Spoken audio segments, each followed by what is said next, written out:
नमस्कार, स्वागत आहे तुमचं आपल्या डिलिशियस कट्टा या मराठी चॅनलवर।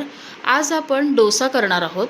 हा डोसा छान क्रिस्पी असा तयार होतो आणि या डोशासोबत आज आपण एक छान वेगळी अशी चटपटीत चटणी करणार आहोत। अगदी सोपी चटणी आहे, पण या चटणीमुळे या डोशाची टेस्ट आणखीन वाढते। यासोबत आपण डोशाची भाजी देखील करणार आहोत। आपण हे जे डोशाचं बॅटर तयार केलंय त्यापासून तुम्ही इडली, आप्पे किंवा उत्तप्पा असं काहीही करू शकता। खूप सुंदर होतं। तर असे डोसे, चटणी आणि भाजी तुम्हीही नक्की ट्राय करा। माझी रेसिपी जर आवडली तर माझ्या व्हिडिओला लाईक करा आणि जर माझ्या चॅनलला सबस्क्राईब केला नसाल तर माझ्या चॅनलला सबस्क्राईब करा। तर चला आता हे कसं करायचं आहे ते बघूया। डोसे करण्यासाठी इथे मी 3 कप रेशनचे तांदूळ घेतलेत। आता सगळं प्रमाण मी या कपने मोजून घेतलंय। तर 3 कप रेशनचे तांदूळ आहेत, त्यासाठी 1 कप आपली पांढरी उडदाची डाळ घेतली आहे। त्याच कपने पाव कप चना डाळ घेतली आहे आणि 1 चमचा मेथीचे दाणे घ्यायचे। आता हे सगळं आपल्याला स्वच्छ धुवून घ्यायचं आहे। आता इथे तांदूळ आणि डाळ मी स्वच्छ धुवून घेतलेत। आता हे तांदूळ रेशनचे आहेत, त्यामुळे याला 4 ते 5 वेळा अगदी त्याचं वरचं काळं पाणी जाईपर्यंत आपल्याला स्वच्छ धुवायचं आहे आणि डाळ फक्त 2 ते 3 वेळाच धुवायची आहे। आता हे एक 6 ते 7 तासासाठी आपण भिजवून घ्यायचं आहे। आता इथे तांदूळ आणि डाळ भिजवून आपल्याला एक 6 तास झालेत। आता हे तांदळाच्या वर जे पाणी आहे हे आपल्याला नको आहे, हे आपण बाजूला काढून घ्यायचं आणि हे जे डाळीच्या वर पाणी आहे ते आपण वापरायचं आहे। तर हे एका मी भांड्यात काढून घेते। याला थोडं गरम करायचं आणि डाळ तांदूळ वाटण्यासाठी हेच पाणी आपल्याला वापरायचं आहे। यानं काय होतं, पीठ आपलं फर्मेंट व्हायला मदत होते। आता इथे मी अर्धा कप पोहे घेतलेले, ते एक 10 मिनिटं पाण्यामध्ये भिजवून घेतलेत। ते देखील आता आपल्याला सगळं याच्याबरोबर वाटून घ्यायचं आहे। आता इथे एक मिक्सरचं भांडं घेतलं आहे। आपले पोहे अगदी व्यवस्थित भिजलेत, ते तांदळात घालून घ्यायचे, मिक्स करायचं आणि आता मिक्सरच्या भांड्यामध्ये मी डाळ आणि तांदूळ दोन्ही एकत्रच वाटणार आहे। तर थोडे तांदूळ घेणार आहे आणि थोडी डाळ, म्हणजे ते एकदम छान बारीक असं वाटलं जातं। आणि वाटताना आपण जे डाळीच्या वरचं जे पाणी गरम करून ठेवलं आहे तेच वापरायचं आहे। ते पाणी घालून याला एकदम बारीक असं वाटून घ्यायचं। याच्यात 1 चमचा साखर घालायची, म्हणजे आपल्या डोशांना छान रंग येतो। आता इथे बघा, हे मी एकदम बारीक असं वाटून घेतलं आहे। आता राहिलेले डाळ तांदूळ देखील मी असेच बारीक वाटून घेते। आता इथे सगळे डाळ तांदूळ वाटून मी असे पातेल्यात काढून घेतलं आहे। आता याला हाताने असं मिक्स करायचं। हे वाटताना बघा, खूपही घट्ट नाही ठेवायचं आणि खूपही पातळ नाही करायचं, असं मध्यम ठेवायचं। आता ह्याला एकाच दिशेने 2 ते 3 मिनिटं असं एकसारखं फेटायचं, म्हणजे आपलं पीठ छान हलकं होतं, पिठात हवा भरली जाते आणि आपले डोसे किंवा आपण जे काही इडली वगैरे करणार ते खूप सुंदर होतं। आता हे पीठ मी एकाच दिशेने 2 ते 3 मिनिटं चांगलं एकसारखं फेटून घेतलं आहे। आता याच्यावर झाकण ठेवून मी हे रात्रभर एका उबदार ठिकाणी ठेवणार आहे। तुम्ही जर दिवसा करत असाल तर याला 8 ते 10 तासासाठी व्यवस्थित फर्मेंट करून घ्यायचं। आता हे पीठ मी रात्रभर झाकून ठेवलं होतं, बघा किती छान असं फर्मेंट झालं आहे। याला जर जाळी बघितलात तर खूप छान असं पीठाला जाळी आली आहे, हलकं झालं आहे पीठ। आता याला पळीने अगदी हलक्या हाताने मिक्स करायचं आणि आता अगोदर आपण हे पीठ बाजूला असंच झाकून ठेवूया आणि यासाठी लागणारी चटणी आणि भाजी करून घेऊया। आता आपण या डोशाबरोबर खाण्यासाठी एक छान चटपटीत वेगळी अशी चटणी करणार आहोत। तर त्यासाठी पॅनमध्ये तेल घालून घेतलं आहे। तेल गरम झालं की मी एक 2 कांदे मीडियम साईजचे असे उभे कट करून घेतले, ते घालायचे आणि एक 4 ते 5 सुक्या बेडगी मिरची घालायची आणि या तेलामध्ये हे सगळं व्यवस्थित परतून घ्यायचं आहे। आपल्याला हे लाल वगैरे करायचं नाही आहे, फक्त कांदा छान मऊ झाला, त्याचा कच्चेपणा थोडा कमी झाला की आपण गॅस बंद करायचा आहे। इथे आता कांदा छान मऊ झाला आहे, आपल्याला इतकंच भाजायचं आहे। आता गॅस बंद करायचा आणि हे थंड करून घ्यायचं। आता आपण भाजलेला कांदा आणि मिरच्या थंड झाल्यात, त्या मिक्सरच्या भांड्यात काढून घ्यायच्या। आता याच्यात आपल्याला अगदी थोडंसं आलं चिरून घालायचं आहे आणि याच्यातच इथे आपण मीठ घालून घेणार आहोत आणि आता हे पाणी घालून एकदम बारीक वाटायचं। आता इथे बघा, इथे मी अगदी कमीत कमी पाणी घालून हे वाटून घेतलं आहे, असं एकदम बारीक वाटायचं। इथे आपली ही चटणी तयार झाली आहे. भाजी करण्यासाठी इथे मी मीडियम साईजचे 4 बटाटे उकडून सालं काढून घेतलेत. आता याला असं हातानेच कुस्करून घ्यायचं आहे. भाजी करण्यासाठी गॅसवर कढई ठेवली आहे. त्यात थोडं तेल घालून घ्यायचं. तेल गरम झालं की त्याच्यात मोहरी घालायची. मोहरी फुलली की जिरं घालून घ्यायचं. गॅस कमीच करायचा. आता 1 चमचा पांढरी उडदाची डाळ घातली आहे.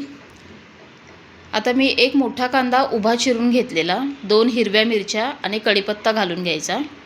आता हे तेलात भाजायचं आहे आपल्याला. फक्त लाल वगैरे खूप करायचं नाही, हलकं थोडं गुलाबी रंगावरती आपल्याला याला परतून घ्यायचं आहे. कांदा आता चांगला मऊ झाला आहे. आता याच्यात घालायचे अर्धा चमचा हळद आणि भाजीला जे मीठ लागणार आहे ते आपण आत्ताच घालायचं. मिक्स करून घ्यायचं. आता याच्यात मी एक अर्धी वाटी पाणी घालणार आहे. आपली डोशाची भाजी असते आपण जी बाहेर खातो ती अशीच असते.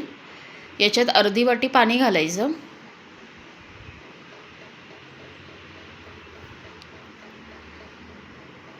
आता आपण जे हाताने मॅश करून ठेवलेले बटाटे आहेत ते घ्यायचे आणि ते याच्यात घालून घ्यायचं आणि सगळं असं एकसारखं हलवत आपल्याला मिक्स करायचं आहे. अशी भाजी करून बघा, खूप छान होते. अगदी बाहेरच्या भाजीसारखी ही भाजी तयार होते. आता हे सगळं असं मिक्स करून घेऊया. इथे आता सगळी भाजी मी अशी व्यवस्थित मिक्स करून परतून घेतली आहे. आता याच्यात घालायचे कोथिंबीर आणि कोथिंबीर देखील मिक्स करायची आणि आपली डोशाची भाजी इथे तयार झाली आहे. आता गॅस बंद करूया. आता आपलं हे जे डोशाचं पीठ आहे यातलं थोडं पीठ मी बाजूला काढून घेणार आहे. सगळ्या ह्याच्यात मीठ नाही घालायचं, कारण जर पीठ शिल्लक राहिलं आणि आपण ठेवलं तर ते पीठ खराब होतं, त्याला वास येतो. म्हणून मी थोडं पीठ पातेल्यात काढून घेतलं आहे. आता याच्यात घालायचं आहे मीठ आणि व्यवस्थित मिक्स करून घ्यायचं आणि आता लगेच डोसे करायला आपण सुरुवात करायची. गॅसवर तवा ठेवला आहे. त्याच्यात अगदी थोडंसं तेल घालायचं आणि टिश्यू पेपरने हे तेल फक्त तव्याला पुसून घ्यायचं. खूप तेल नाही लावायचं. तवा चांगला गरम करून घ्यायचा. आता थोडं मी पाणी घेतलं आहे, ते पाणी या तव्यावरती मारायचं म्हणजे तव्याचं टेम्परेचर थोडं कमी होतं आणि एका रुमालाने व्यवस्थित पुसून घ्यायचं. असं केल्यानं काय होतं, आपला डोसा आहे तो असा आपण जेव्हा घालतो तेव्हा तो चिकटून वर येत नाही पळीला, छान असा तव्यावर पसरला जातो. आता एक पळी मी पीठ घालून घेतलं आहे, ते असं पसरून घ्यायचं. गॅस मी मीडियमच ठेवला आहे. आता मीडियम गॅसवरती याची खालची बाजू व्यवस्थित भाजून घेऊया.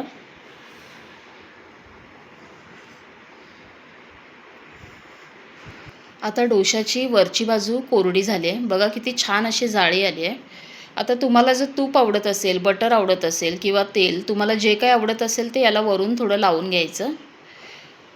आता आपण जी चटणी तयार केली आहे ती याच्यावर लावायची.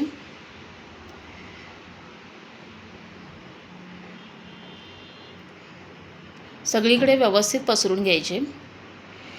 आपण जेव्हा बाहेर गाडीवर डोसा खातो तिथे अशीच चटणी डोशाला लावून त्याला दिलेलं असतं. ती खूप छान लागते. असं सगळीकडे व्यवस्थित पसरायची. आता आपण जी भाजी करून घेतली आहे ती भाजी डोशाच्या एक साईडला लावायची. पातळ थोडी लेअर करून पसरायचं.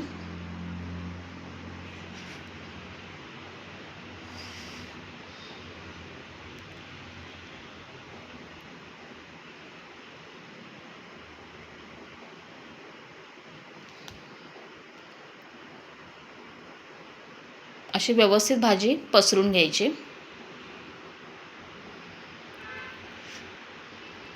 आता डोसाही खालून छान भाजला गेला आहे. बघा स्वतःहून उचलला जातो. आता ह्याची दुसरी बाजू अशी याच्यावरती फोल्ड करायची. बघा किती सुंदर झाला आहे. रंगही फार छान आला आहे. आता हा काढून घेऊया. आता आपण एक प्लेन डोसा करून घेऊया. बघा असं पीठ घेऊन परत मी पसरवलं आहे आणि दरवेळेस तव्याला तेल लावण्याची पुसण्याची वगैरे गरज नाही आहे. जाळी बघा किती सुंदर आली आहे. आता खालची साईड थोडी भाजून घेऊया. आता डोशाची वरची बाजू कोरडी झाली की आता मी याला इथे तेल लावून घेणार आहे. हा डोसा भाजत आला की याच्या कडा आपोआप सुटल्या जातात आणि सगळीकडून एकसारखा भाजावा म्हणून तवा थोडा मध्ये मध्ये असं त्याला हलवायचं आहे तव्याला. आता हा डोसा खालच्या साईडने देखील खूप छान भाजला आहे. बघा रंग किती सुंदर आला आहे. एकदम क्रिस्पी असा डोसा तयार झाला आहे. आता हा देखील काढून घेऊया. आता इथे आपला डोसा, चटणी आणि भाजी करून तयार आहे. सगळंच खूप छान झालं आहे. तर असा डोसा, चटणी, भाजी तुम्हीही नक्की ट्राय करा. माझी रेसिपी जर आवडली तर माझ्या व्हिडिओला लाईक करा, कमेंट करा आणि जर माझ्या चॅनलला सबस्क्राईब केला नसाल तर माझ्या चॅनलला सबस्क्राईब करा.